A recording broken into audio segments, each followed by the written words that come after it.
Good afternoon. You are tuned into the smooth sounds of the B&H virtual event space. Monica, I did that for you.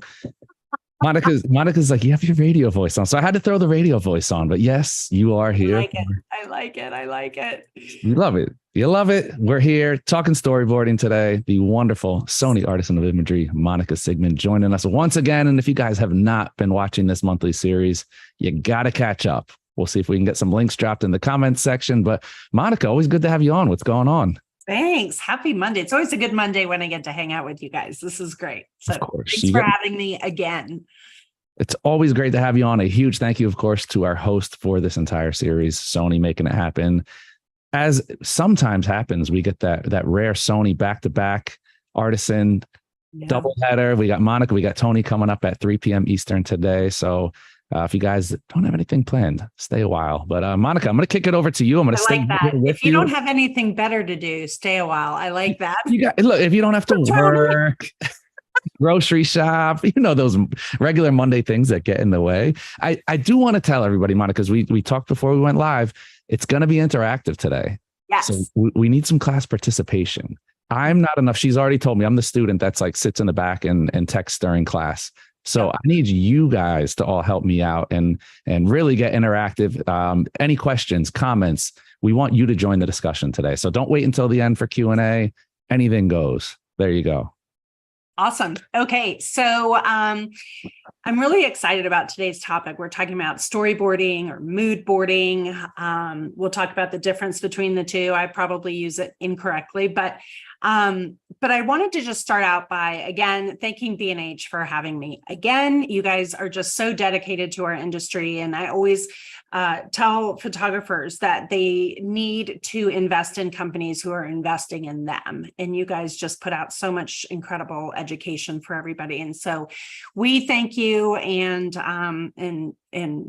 we can say thank you with our wallets, everybody. So make sure that you are supporting B&H so they can continue to support us. And then, of course, Sony. And, besides the gear with Sony, what I love about that company is that they're very intentional, and everything they do is well thought out. And that's how we run our business here in Williamsburg, Virginia. We have a portrait studio, and I switched to Sony about 5 or 6 years ago when I was launching a brand new product line called Black Label. And I'll show you examples of it if you guys haven't already seen it on my Instagram. But it's a very dark portrait style, very cinematic and dramatic in its lighting. And I was using another camera system I had been for over 20 years, and I just couldn't get the detail in that low end, right, in that shadow, which was fully 50% of the image. So when we made the switch to Sony, that was really what enabled us to launch Black Label, which is now more than half of our portrait line offerings.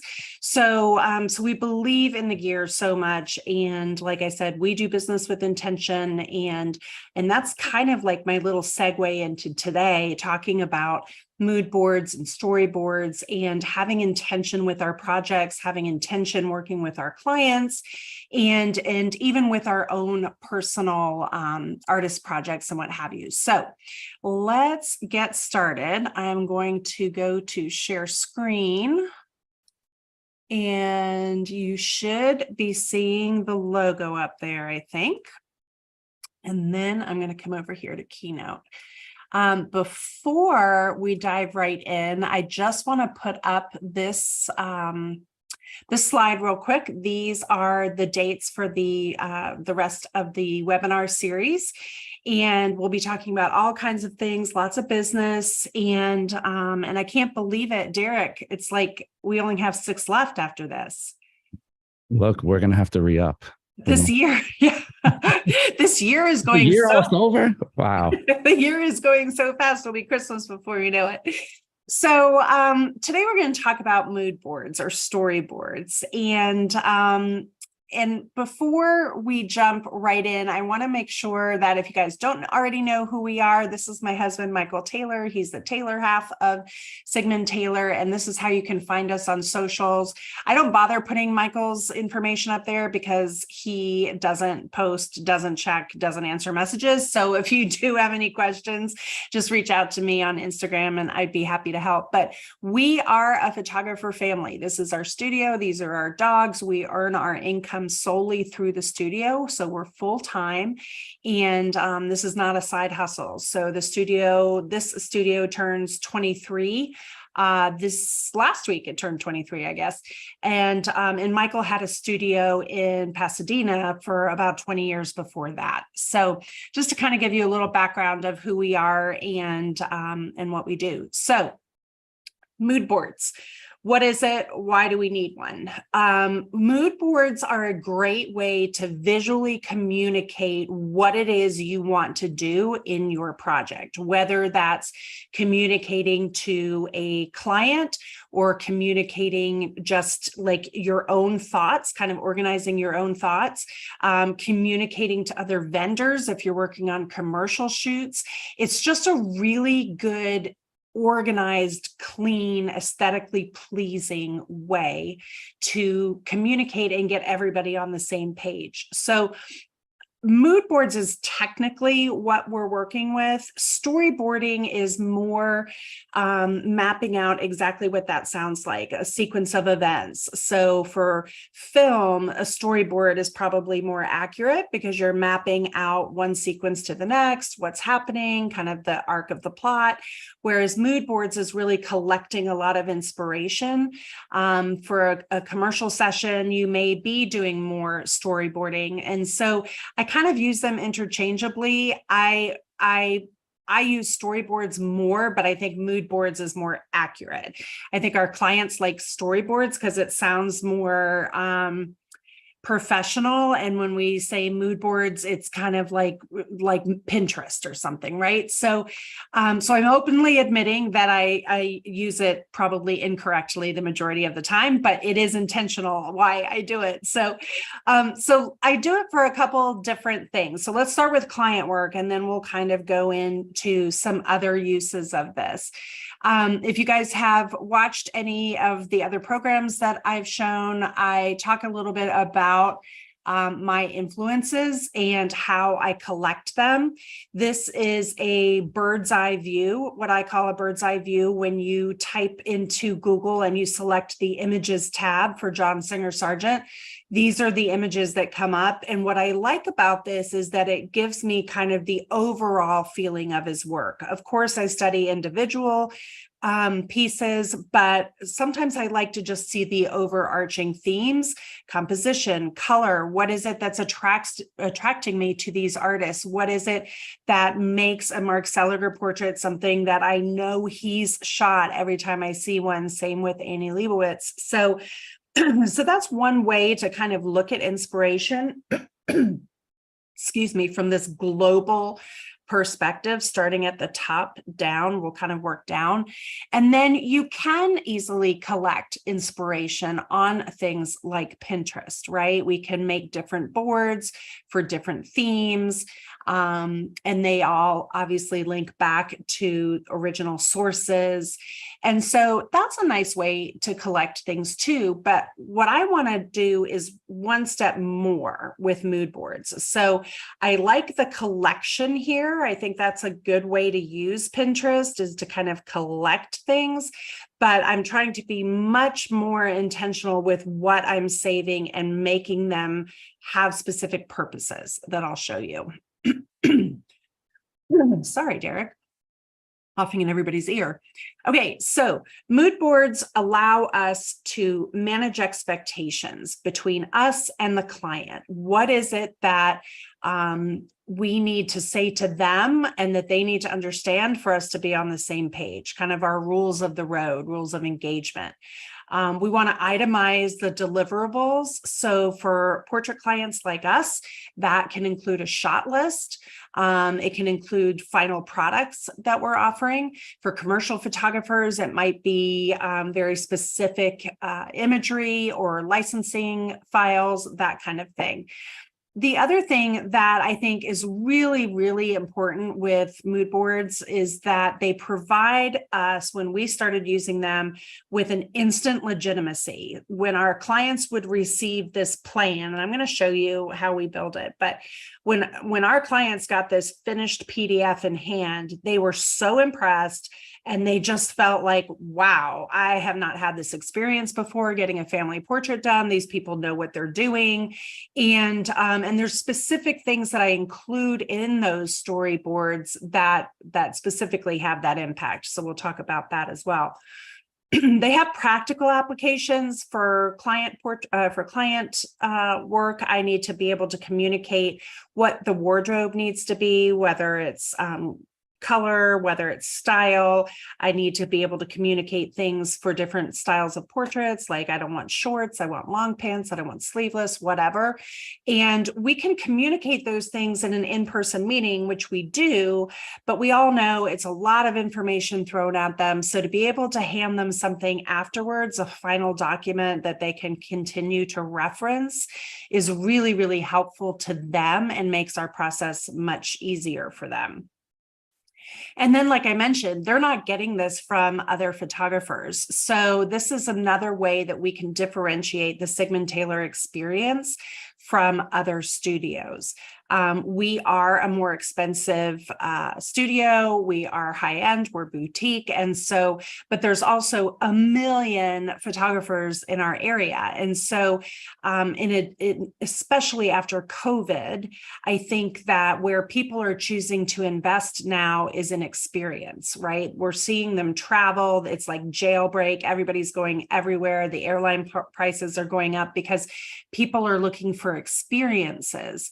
And so rather than just thinking about that we're selling that final product for us, that family portrait on the wall, what is it that's going into that process along the way that makes that enjoyable and makes it different than what they've done before? And then therefore for us justifies our pricing.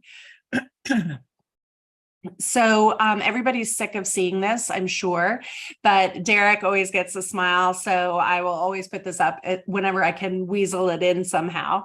But this is our kind of workflow, our sequence of events with our clients. And I don't expect you to be able to read it. It's very small, but the point of it is, and I can't get my mouse over there, I don't think.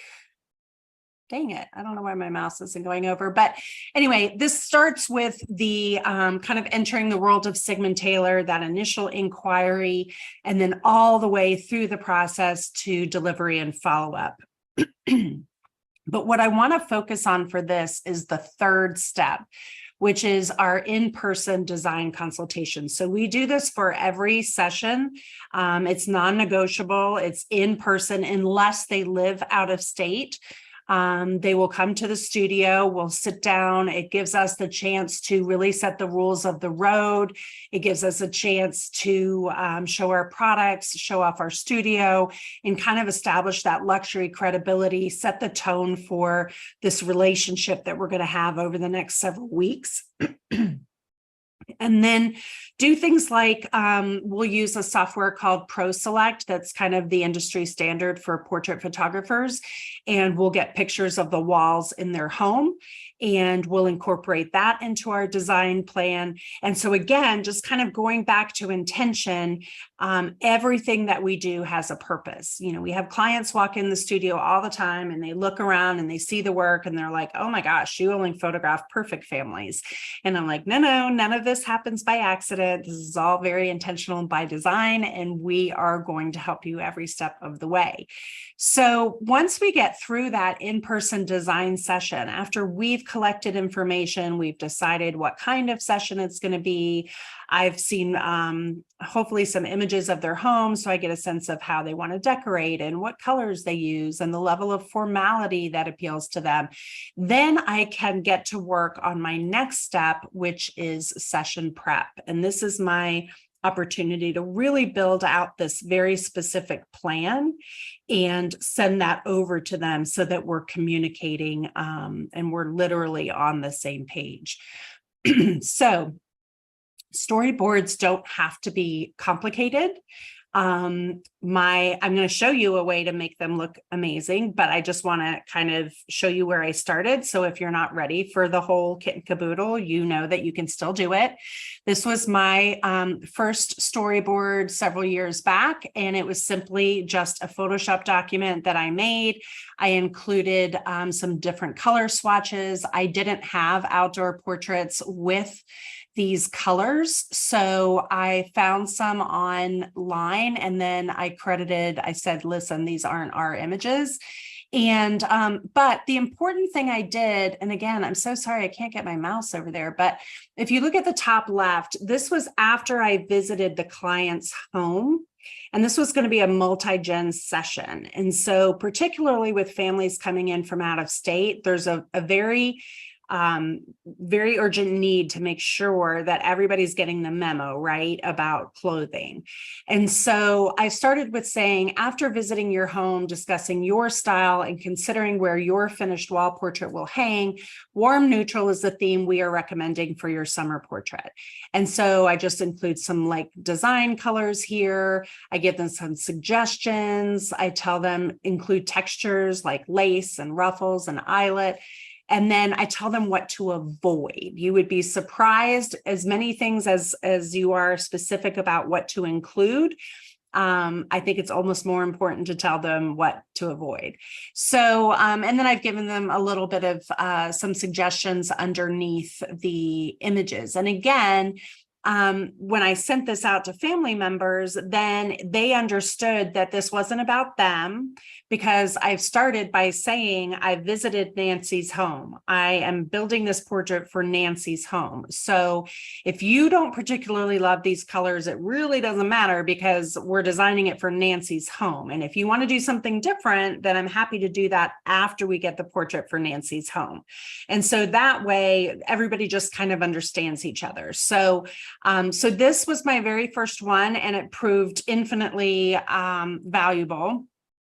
And I went to the house, and I grabbed some snapshots of kind of where we thought that the portrait was going to hang. And then she took that storyboard and went and crazy shopping and got like 2 outfits for all of the grandchildren. There's 9 grandchildren, got 2 outfits for each child. And then I went back to the house and I chose, well, this one and this and this one and this. And it was hilarious. But she really valued that attention to detail that I had given her in that PDF. And then we were able to get a portrait like this, because it was not happening by accident. It was very intentional. And what I loved about this session was when they came in to see their portraits, and I show a little slideshow first. We use, like I said, we use ProSelect to do that. And we showed a little slideshow set to music, and the grandmother was sitting up so tall and so proud. And the husband put his hand on her knee about halfway through and said, "You did great." And I thought, wait a minute, I'm the one that did the PDF and shows all the clothes and went over to your house 3 times. What are you talking about? But then it occurred to me that this is exactly how we want clients to feel. And if you've ever read StoryBrand or followed any of those classes, you know that that is the goal. We want the client to be the hero, not ourselves as much as we may want to. We want them to feel that they can take ownership in this. And the more ownership that they feel, the more collaborative the project becomes, the more invested that they are, and the more money they will spend, because in their mind, they helped create it. Right? Like they chose this, they chose these colors. And so when when guests come over to their house, and they go, oh my God, look at the portrait, whatever. And Nancy's always like, I know, I chose these clothing and I went to here and I did the shopping, and I love it because she's taking ownership in that. But behind the scenes, we really created an environment in which that could happen. And then I love showing this one because she came back a few years later and we just made some tweaks and got this portrait for them too. So that was kind of my first foray into this. And when I saw what an impact it made and how much easier it made the session, particularly because we had people coming in from out of state, then I wanted to up our game with storyboards. So this is the software that we use. I wish that I got like an affiliate link or something, but I don't. I just really, really believe in this, and I want everyone to go use it because it's just such a powerful tool. So they have a free plan and then they have a paid plan, and it just kind of depends on how many boards you're going to make, how many assets you're going to make, and that kind of thing. So screenshot that so you can go back to it and check it out. And I'll show you kind of what our storyboards look like now. And you can see, hopefully, a big difference. And I'm going to walk you through how we build it. And but the idea that I want you to get from this slide is that we showed options. So that middle column there with the highlighted text at the top says decision number 1, how formal do you want to be? And option 1, we called sophisticated casual, and option 2, we just called casual. So the first decision I needed the matriarch of the family to make was how formal they wanted to be. And then the next decision I needed her to make was what color palette did she want to work in.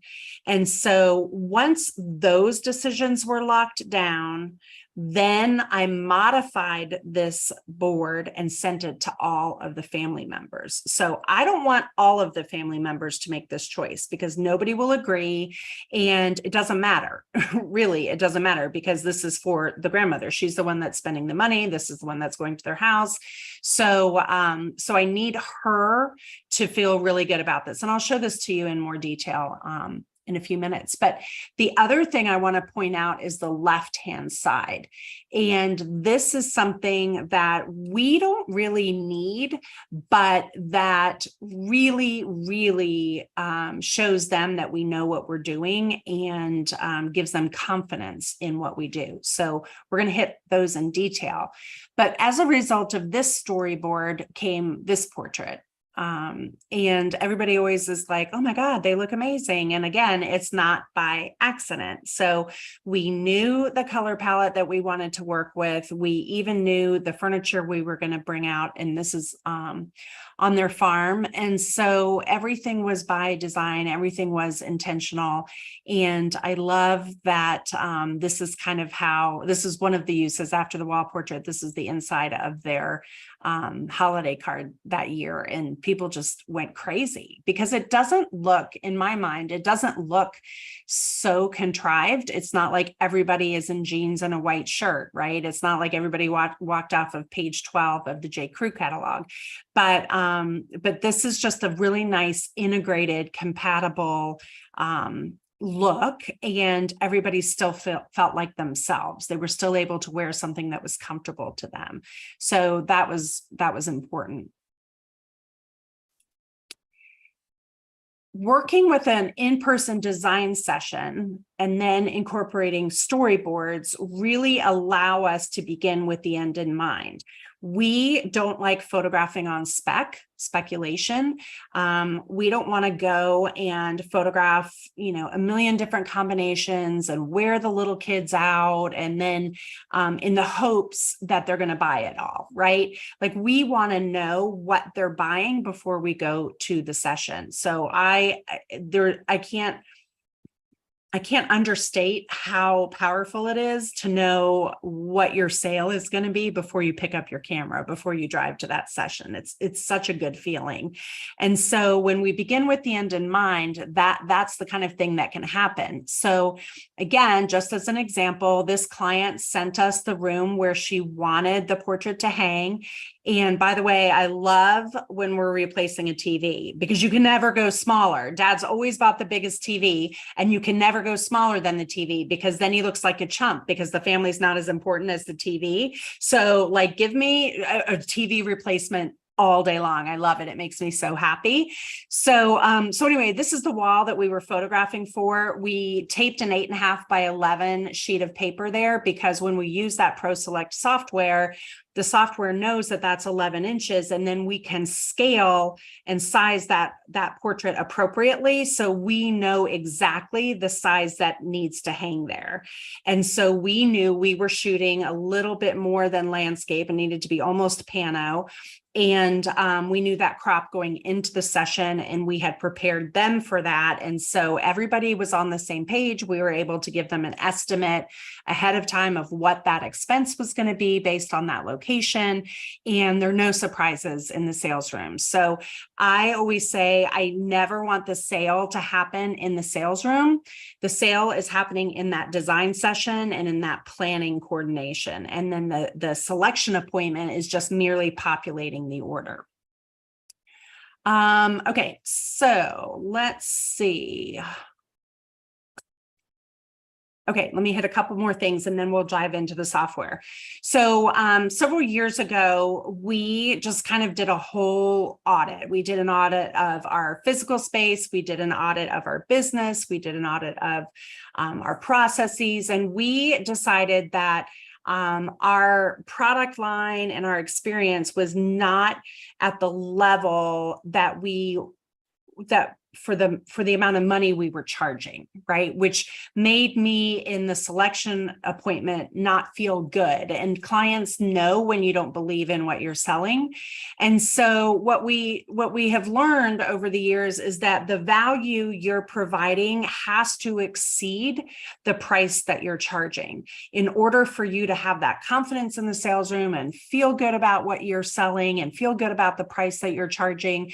You have to know that you're providing the very, very best imagery, the very best final product, and all of that comes into play with then you have to deliver the goods, right? So we've already talked about Sony is our camera of choice and our system, and because as you saw those dark details and the tonal range coming in and the skin tones are amazing and the gear is just a joy to shoot.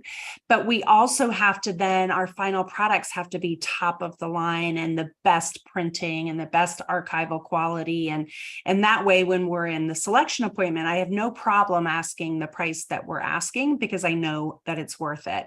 And so along those lines, that experience that you're building along the way is critically important because it shows them that you are spending the time and you are really designing this for them specifically, for a place in their home specifically. You've done your homework, you've prepared everything for them, and all of that plays into value. And clients will invest more the more time that they spend on this before the session. So I'm just going to say that one more time because there's a lot of photographers who talk to somebody on the phone or exchange an email and then meet them for the first time at the session. And I am here to attest that the more time you get your client to spend on this project before the session, the more time that you're involved with them, working back and forth and collaborating, the more ownership they will feel, and then the more money they will spend. And they will be happy to do it because they feel like they created it or they helped to create it. So, okay, I feel like that was one giant run-on sentence, Derek. Wait, you're on mute, Derek. There we go. 3 years of Zoom and you haven't figured out mute? It's been a while since I've gotten caught by the old mute monster. So we did have a question come in. Oh, good. I didn't want to interrupt. You were rolling, so I'm like, let me just let you get back through that. It is actually going back to itemized deliverables when you had your checklist there. And Elizabeth, who's joining us here on Zoom, wants to know if that itemized deliverables mention can be applied to landscape and candid pictures. So can you actually come up with a list of that for some of the unplanned stuff? I think so too. Depending on if you're, kind of depending on what you're selling. If you're selling, like if you're talking about candids at a wedding and there's a certain percentage of your package or a certain number of images, I would just list that on there. If you're talking about, I'm not sure when you're saying landscape photography, I'm not sure if you're talking about commissioned work or if you have a print shop or kind of in what context that's being used. But I think anytime you can specify what it is the client will receive, even if it's some additional like possibilities, we're definitely going to get this. And then you'll see this on one of my storyboards. We're definitely going to get this. If we have time, we're going to get this. And that way too, it helps manage their expectations. So I think anytime that you can dial that in for them, the better. Okay. We had a question come in from Garrison. Says, always amazed by the power that mood boards evoke in pre-production.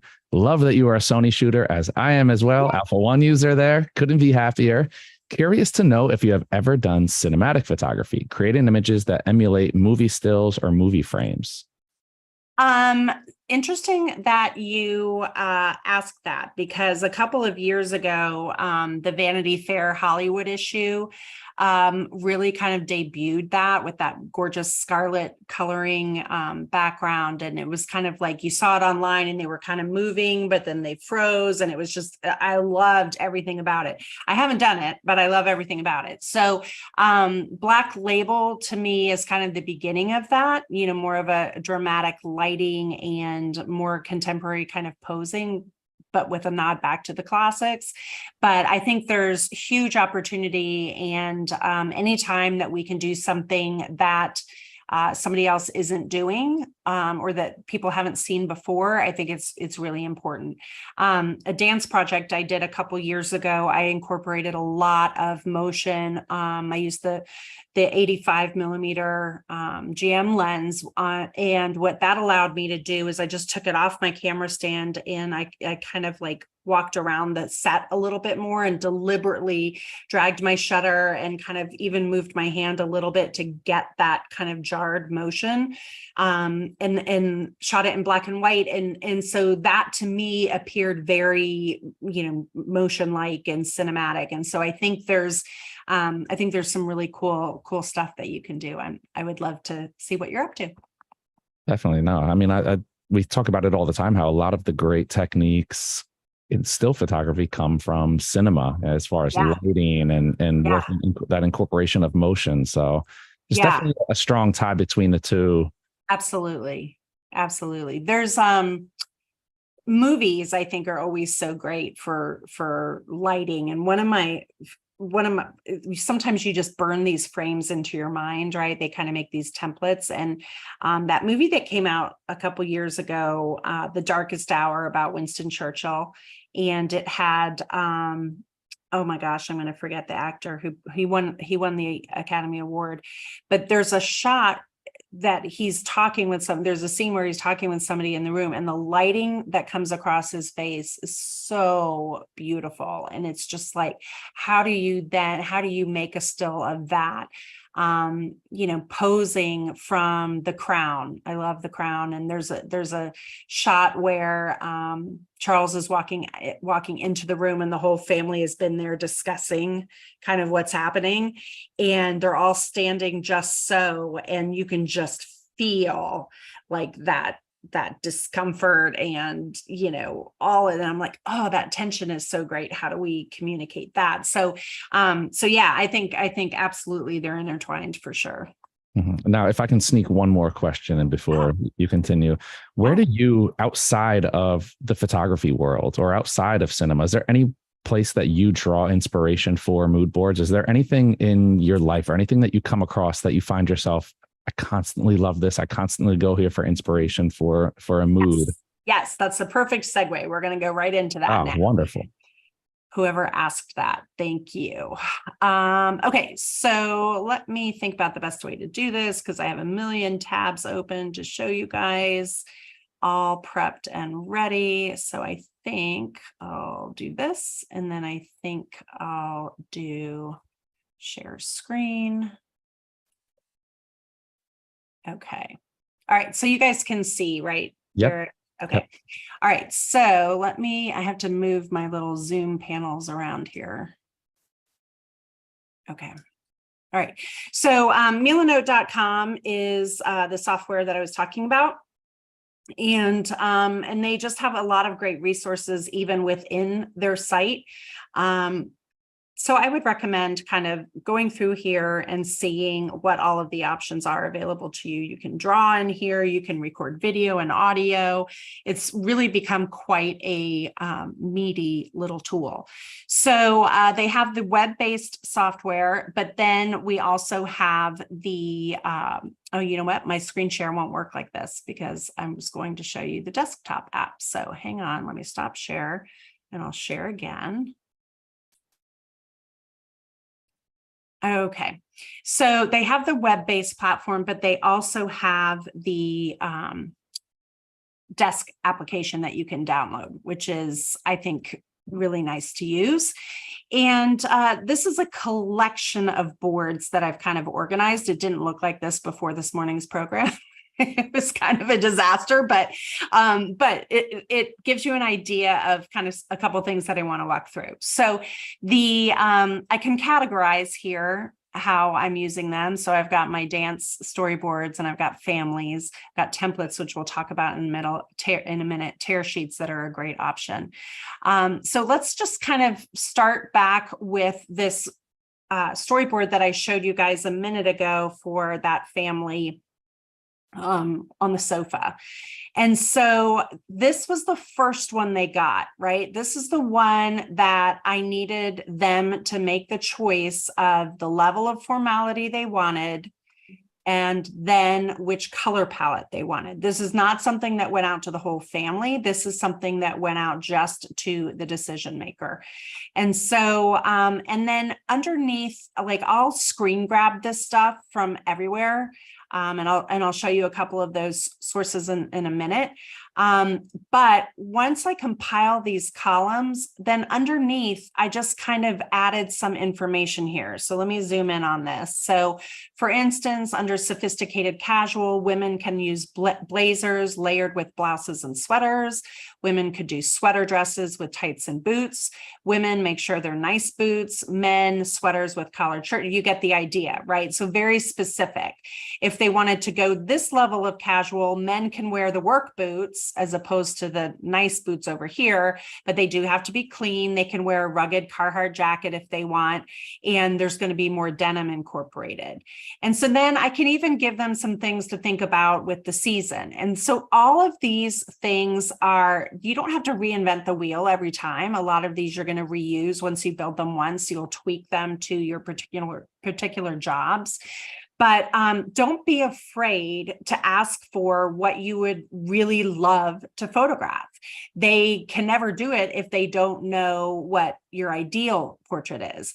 And so go ahead and ask for the wool blanket or the cashmere or, something that makes that session really unique and special. Go ahead and ask for it because they can't imagine it if you haven't suggested it. You might not get it, but imagine if you do, then you'll have great samples to work with in the future. And then over here are the color palettes that I was suggesting that they choose from. And I just indicated down here which palette would be best for which level of formality. So best for sophisticated, best for casual, best for casual. And you'll notice too that I've incorporated things besides just outfits. I've incorporated things like these color swatches here.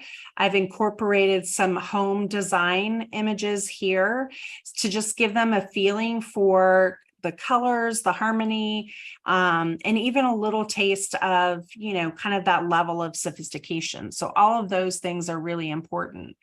And then I incorporated things that they had sent to me over here. So they had sent me some location images of the farm, some videos of the farm that I had on my cell phone. So I can just incorporate all of those onto here. They were showing me their tractors. We live in the South, so we had those options. And then let me get back to this. Here we go.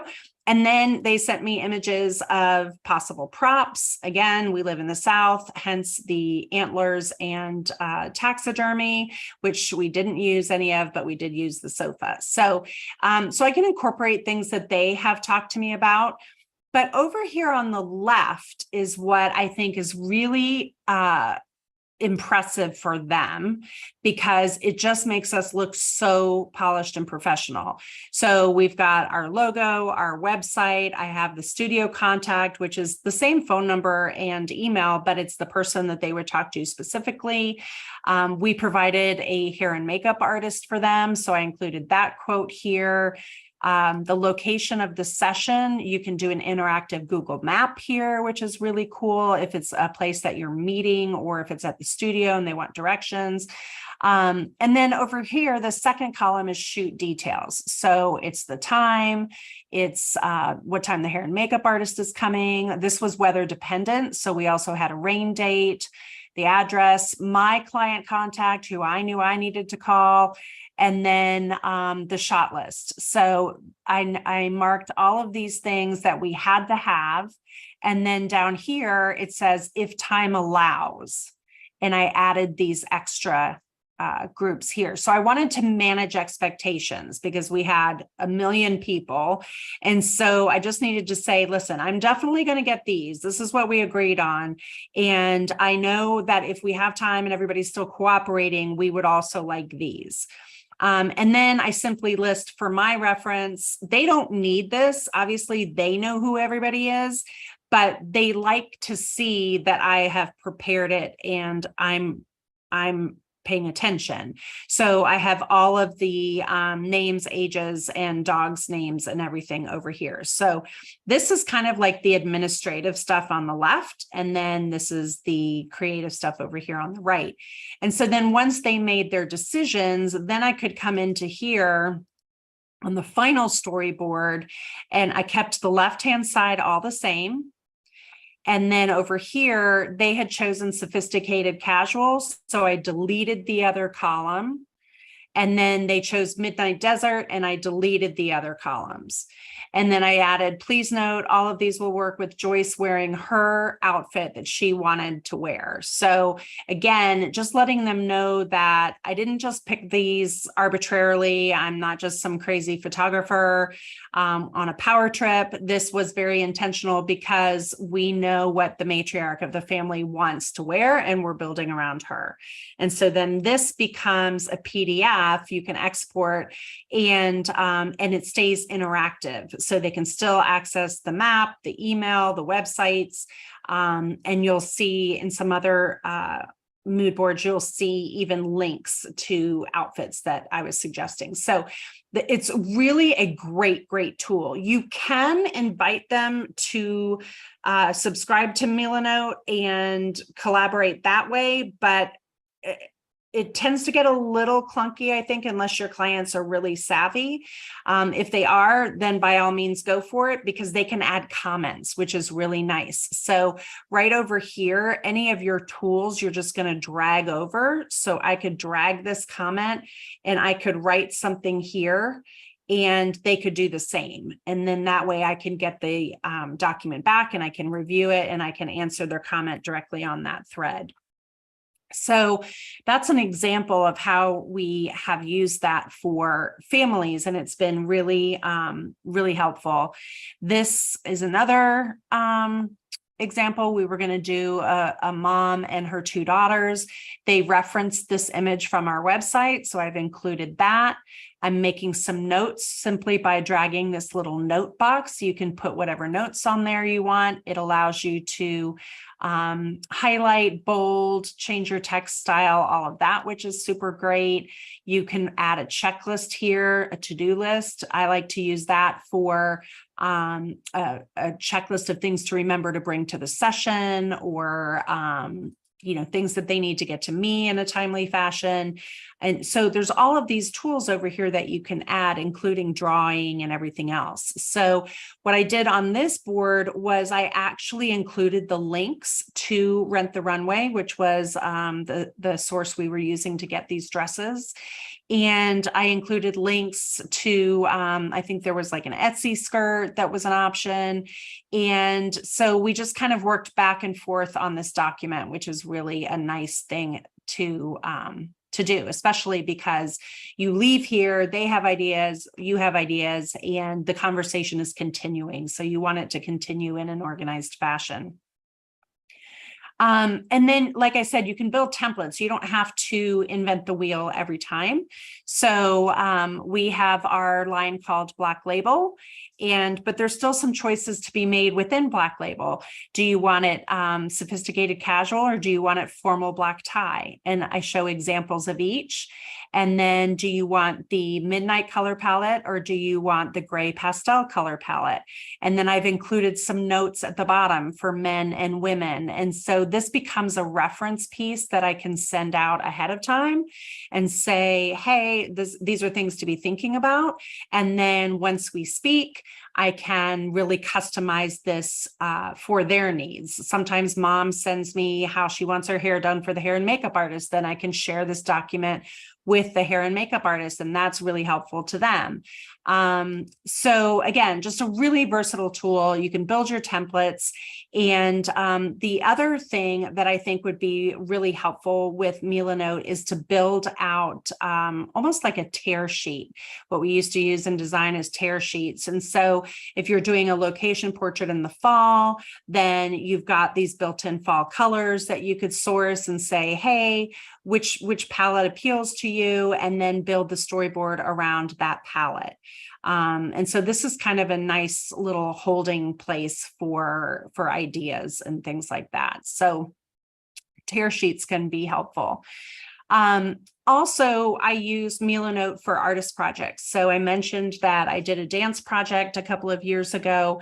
And so I really kind of didn't know even how to start, and I was having a lot of models come in. And so it was nice to be able to say, okay, for look number one, we're going to do the junior and senior company, and I want it in a rehearsal look. And so I was able to source some images that I had seen from a photographer I super admire, and then show like what I liked about it. So it's not just enough to show these images. You have to say what you like about it. You know, I wanted the messy buns or French twists. I want the leg warmers, slouchy sweaters. And then this particular session was for a dance company. And so I needed them to get their outfits approved by the dance studio owner ahead of time. And she had links that went to specific outfits she could source. So I could just drop that link in here. We sent this to all the parents, and they could go ahead and source their outfits. They knew that they needed to arrive with clean, natural makeup, and their hair needed to be down. Come with your mascara on. All of these things already built in here. And so it just makes everything so much smoother. And then for individual dancers, I've done this too, where I've said, okay, we're going to do chiffon, and we're going to have a tulle look, and we're going to have a black look. And then they know what to pack. And I can send this ahead of time, and we can collaborate. So this was a dance series, a dance project. And working with the models ahead of time, I could really say, hey, I'm thinking kind of this. What do you think? And then they could say yay or nay. They could comment on the board, and we could go back and forth. The other really powerful tool in here, before I kind of wrap up with some final tips and tricks is that this is a mobile app too. And so it works a little differently on your app. You don't necessarily have access to all of these individual boards on your app, but you can screenshot and save them to your app. And then when you come in to your desktop or web application, you see this little cell phone here. It shows that I have 26 things that I have saved. They could be screenshots.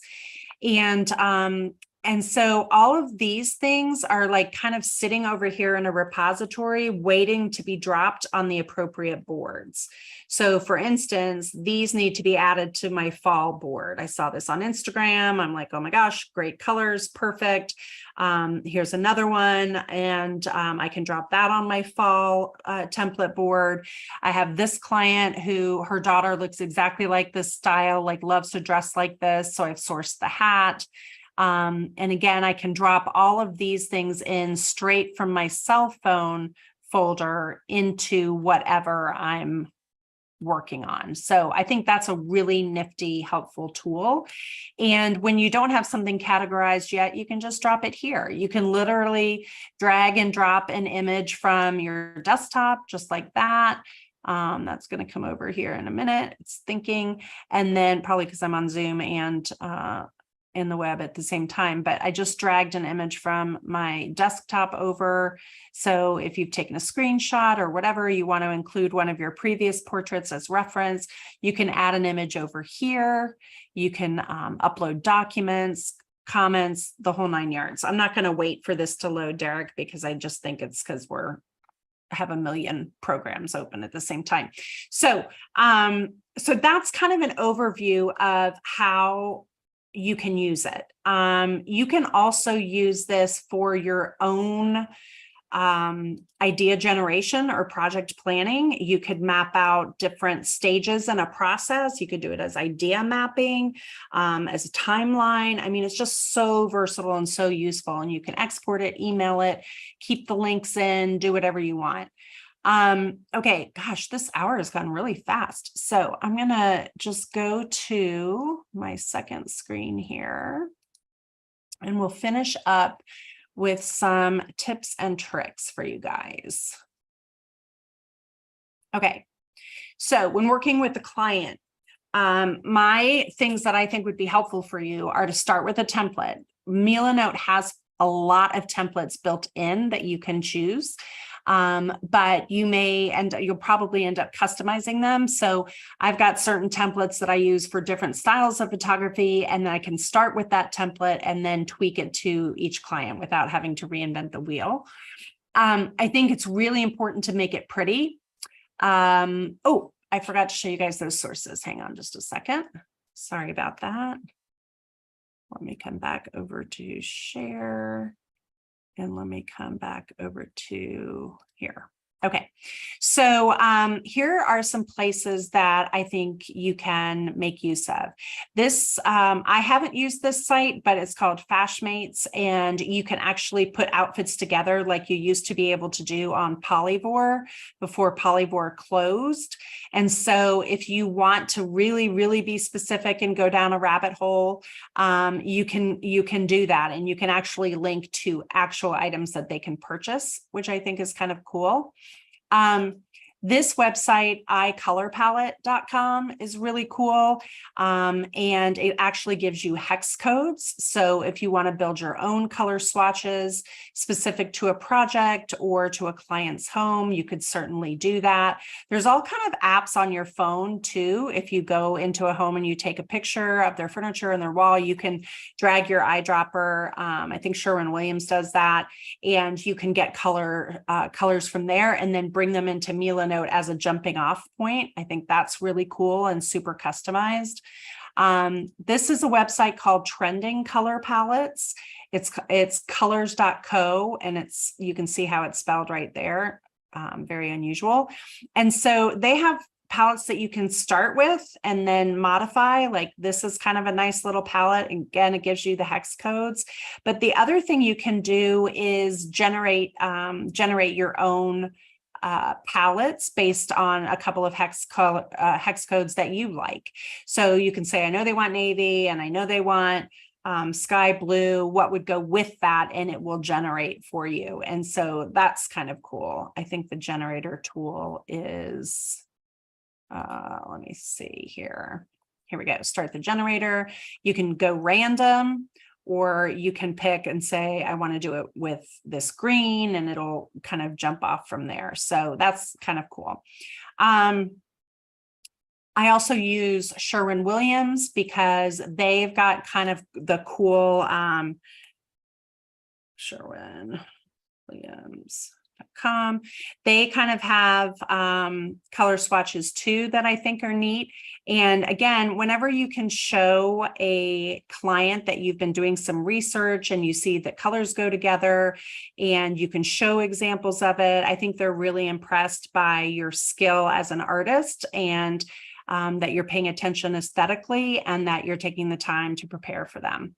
And of course, type in color palettes into Pinterest and a million things come up, right? So this is how I kind of go down my rabbit hole, is I'll see something like, oh, color theory, that's kind of cool. And so maybe I'll incorporate that into something. Or let me go back here.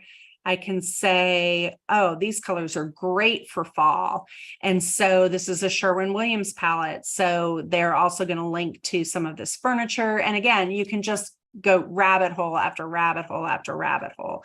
And I found a ton of nice little design pieces that I've used on my storyboards here. These are really cool too, that show the palette, but then also an image that includes all of the colors, because sometimes colors by themselves look really exciting, and then you put them together and they're not as exciting as you think they might be. So, okay, so let's go back to my tips. Okay, so make it pretty. They will be impressed. Invite collaboration. Again, you saw the decisions that I was allowing my clients to make. We can also have an interactive comment discussion. Help them shop. Put links on there to outfits for the children, outfits for mom, whatever. Help them shop. Again, if there's something you've always wanted to photograph, a dress that you've wanted to photograph, whatever, put it on there. Maybe they'll use it, maybe they won't, but they'll appreciate the effort that you're making. Plant seeds. If they have sent you pictures of their walls, or it's a commercial job and you know you're going to be creating art for a specific conference room or whatever, add those images in there. Add some extra rooms also, to just have them think too that, oh yeah, maybe I'll do something in this room as well. Add on their checklist. People love checklists. So the 2 weeks before, the week before, 3 days before, the night before, have all your checklists built in there. Remind them the things that they need to bring to the session, you know, extra lipstick or hairspray or whatever it is that you need. If they're bringing a dog, they need to walk the dog for a long walk in the morning, bring the treats. And then after you make those decisions, so as I mentioned earlier, when that matriarch narrowed down, then you can provide the final plan as a PDF to everybody who's participating, all of your subjects, your vendors, makeup artists, what have you. You can use these as tear sheets. So just stock tear sheets that are not customized if you want to go by season or by style. Many people have Amazon affiliate links. This is a great way to get those in there and send people to your Amazon store, because you're suggesting outfits or props or dog leashes or whatever. You might as well send them to your Amazon link and get the affiliate link attached to that. And then you can link to other collateral. So if your studio or your commercial business or whatever has a brochure or a video or whatever, link to all of that in there. And so really, this just becomes one really, really robust document for them. And then collect inspiration as you go. As I mentioned, you can do it on your phone. You can also, there's a Chrome extension that you can save images to Milanote with that Chrome extension as you go. So that's super nice. And then for personal use, like I said, idea mapping. I think this is the next level of detail as far as Pinterest is concerned. I feel like Pinterest is just this huge repository, and whenever I am ready to do something specific, I can't find anything. So this is a great way to be more intentional about that. And then again, using any affiliate links, I think is a great tip to do here. And then lastly, artist projects, we do the same exact way. This is the dance project. And these are the mood boards that I sent out to our initial models and to say, hey, this is what the look is that I'm going for. And they sent me this dress and said this, it was during COVID. And so they had bought these beautiful dresses and they didn't have the opportunity to use them because they couldn't have their recital. So we then incorporated them into this shot, which we wouldn't have known had we not had that interactive mood board conversation going back and forth. I showed this mood board to another dance client, and her mom was a seamstress. And so because of these images I showed her, she was able to make these dresses for her daughter, and we were able to create images like this. So I feel out of breath. You need to take a moment, catch up, catch your breath, relax. Exactly. We're not going anywhere. That hour went so fast. It does, because you're out there disseminating so much information for the masses. And I see, if that's a lemonade, is that a lemonade that you're drinking? It's it's not. Diet Coke. Okay. All right. If it was a lemonade, I was about to be Diet Dr. Pepper. Okay. Oh, there you go. Even better. Even better. There was a lot of information, but it's great information. I mean, so basically what you're saying is you don't just stress from the moment you book something and then just show up and take pictures. That's not what a photographer does. All this planning. Yeah. Well, again, we are not a high volume studio. We're low volume, but high dollar. And it's interesting because that's kind of how all of the relationships in Michael's and my life are. They're fewer, but they're deeper, right? Mm-hmm. So we would rather have dinner with like another couple and just really get into some nice deep conversation than attend a big party. We can work a room, we can do that. We know how to do it. But I get much more out of those kind of one-on-one interactions. And I think we've designed our business that way also. And so for us, it's very, very normal, common to spend 15 to 18 hours on a client project. And again, some photographers will hear that and go, oh my God, you are crazy. That's not worth my time. And that's fine. Different styles for different people. For us, it works really well. It's very satisfying, and the results pay off, and we are building lifelong relationships with these people. They will come back. And so that's just kind of how we enjoy it. So this is part of the creative process. You can go down rabbit holes. So you do have to kind of be careful. If I'm not careful, I end up using this as a huge procrastination tool, but when it's used properly, then I really am getting great ideas. And if this particular client isn't going for it, then I can kind of stash it on another board for the next client or for whoever's ready to try something. Mm-hmm. You slipped a sentence in there that I seized on because I think it's such a great description of what you guys have done. You've designed your business this way. Everything's intentional. There's no like, hey, we just show up and we take pictures. And I feel like so much of what we get is, I'm a brilliant creative mind. I'm a photographer. I just show up and take pictures. I'll go with whatever I'm given, which works in some genres. But for what you're doing, part of being able to charge more, part of being able to bring in the client that is willing to pay for more is they understand the value they're getting. They understand the work that goes in. They want to know that, hey, it's just not some person showing up on the day of and, okay, this looks good over here. You want to have some kind of a plan. And there's so much effort that goes into the planning process that, of course, does everything always work out as planned? No, but you've done the work. You've done the creative process. We've already discussed at length in the past about how well-versed your clients are before you even get to the point of taking the pictures. Your clients are already well aware of the process. Everything's already kind of laid out.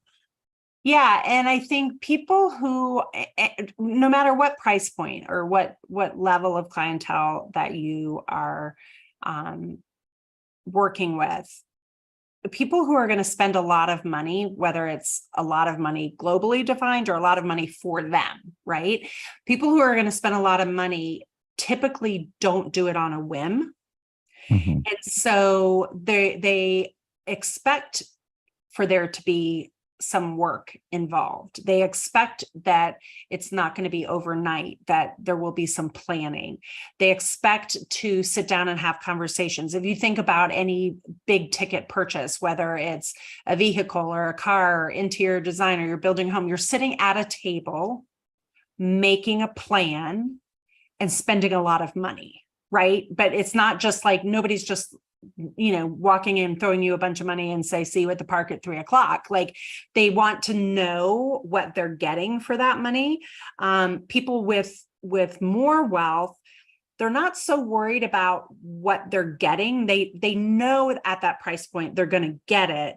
But what they want to know is that they're going to be taken care of, and that you see them and that you hear them.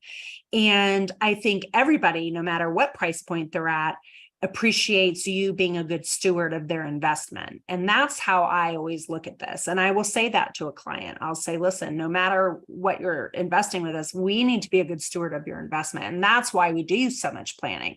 That's why we want to see your walls in advance. Because if you come to me and say it has to go over the fireplace, I kind of know what size that needs to be. But if you say your budget's this, I don't want you to put a portrait that's too small over your fireplace. I'd rather us find a different wall so that that portrait can shine no matter what size it is. So we are charged with being good stewards of their investment. And that goes far beyond just giving them quality portraiture, beautiful imagery. It goes much deeper than that.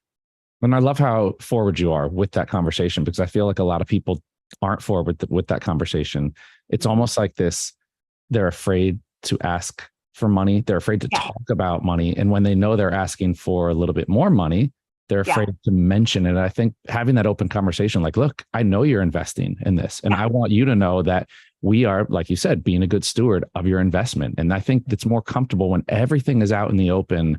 And 100%. it's not like, oh my God, I hope hope everything goes well. I hope I'm charging them a lot of money for this. Why are you ashamed of it? And that's that goes back to that idea, that notion of giving value that exceeds the price that you're charging. When we weren't doing that, when we were kind of like, we were doing 70% of what we should be, right? Like, we weren't offering the most expensive album, but the album was good enough, but we were charging up here. But I always felt kind of sheepish when I was selling it, and people can feel that, right? And so when you're shortchanging things like product or your technology, your gear, right? Like, I know it's not possible for me to have a better file than I can get on the Alpha cameras. I know that's not possible. So that makes me feel really good. And then I know I can't get it printed better than where I get my work printed. So that makes me feel really good. And so then I come into that appointment with a much different confidence, because I know we're expensive, but I also know you can't get this anyplace else, and that we're worth every penny. And beyond that, we'll make the whole experience worthwhile. So we are not going to let anything happen by accident. That final portrait is by design. That final order, it has been customized. And so, and that gives you a level of confidence. And I think it's our October webinar that we talk about a lot of this. And it's like, that gives you the level of confidence to ask for the dollars that you're worth, and to not feel badly about it, because what we do is so important. It's for family photographers. We know that children who see the portraits of their family on the wall feel safer. They feel more secure. They see portraits of themselves on the wall. They know their family's proud of them. They know they're valuable. Like, these things can't be quantified. And it's too easy in this day and age for photographers to just think, oh, no big deal, I'll meet you in the park, here's a USB, whatever. Like, that's not what we're here to do, right? That's not preserving your family's legacy for generations to come. A USB will not be readable in 5 years, 10 years? Like, we all thought DVDs were the way to archive our work. And, now none of us can open our DVDs. So I think it's really important. And when you feel convicted in that cause, then it's much easier to set the rules of the road manage the expectations, take control, and do that design, because you know that what will happen when you do, and you know what will happen when you don't. And people show up with stripes and shorts and tank tops, and it's like a disaster, and plaid. And you're just like, yeah. And you're like, huh, I wonder why they're not buying a wall portrait. Well, because it looks terrible. That's why. No, I mean, look, that it all makes sense. And we need to have these conversations, because if people are going to get better, you have to do the work. We talk about all the time. People always want to get better. Instantly. Do you want to do the work? Yeah. They want to snap their fingers. They want to be there. Yeah. And it's all this stuff.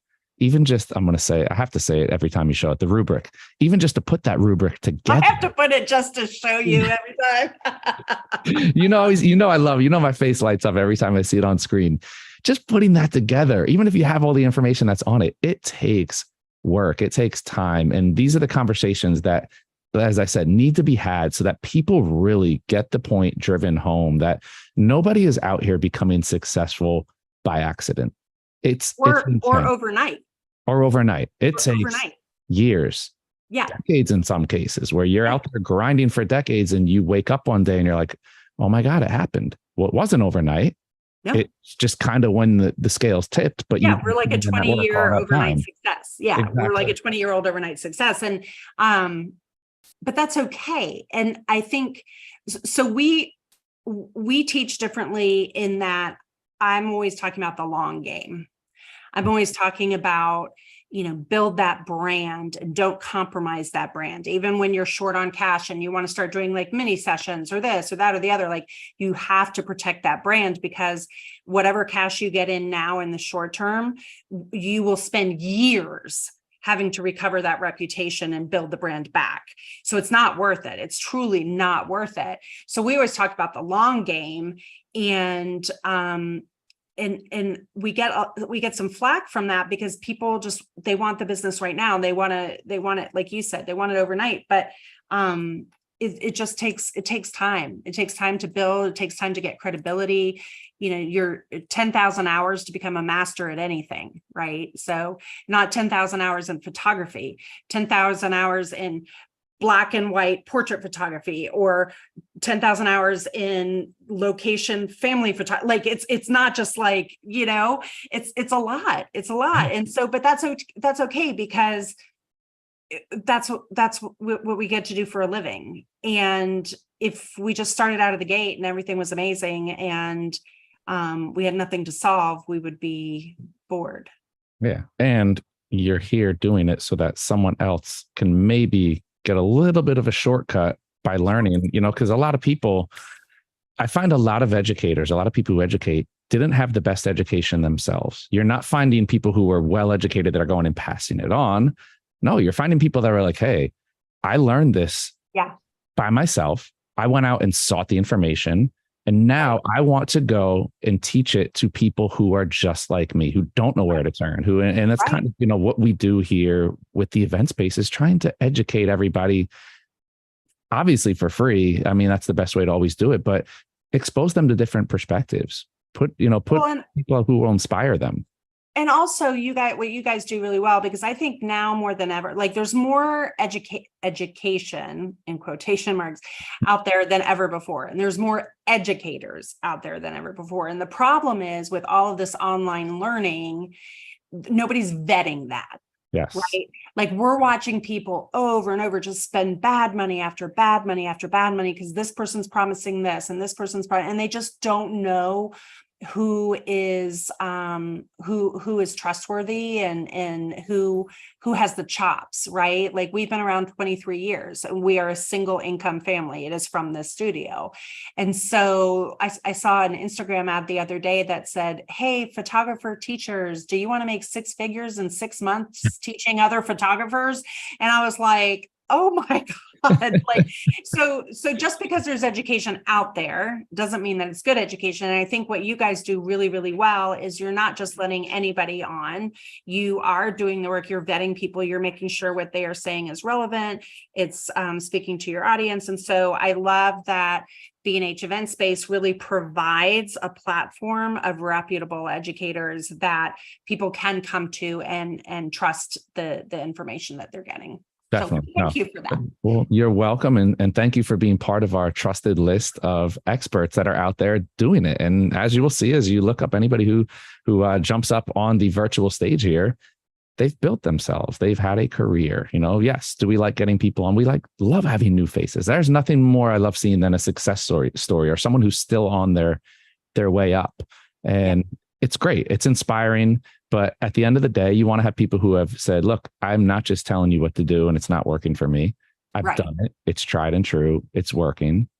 Boom. Simple as that. So Monica, it's always great having you on. It's always inspiring. I feel like I want to start a photography studio after you talk. You make it sound so easy. And I'm like, I know I'd be over here beating my head against the wall, but that's right. And then you'll call me next week and be like, Monica, I'm not making any money yet. Can you send me the link for that 6 months, 6 figures? Well, Monica, I have my money back. Yeah, seriously. Where's the money back guarantee? Exactly. I'm not rich yet.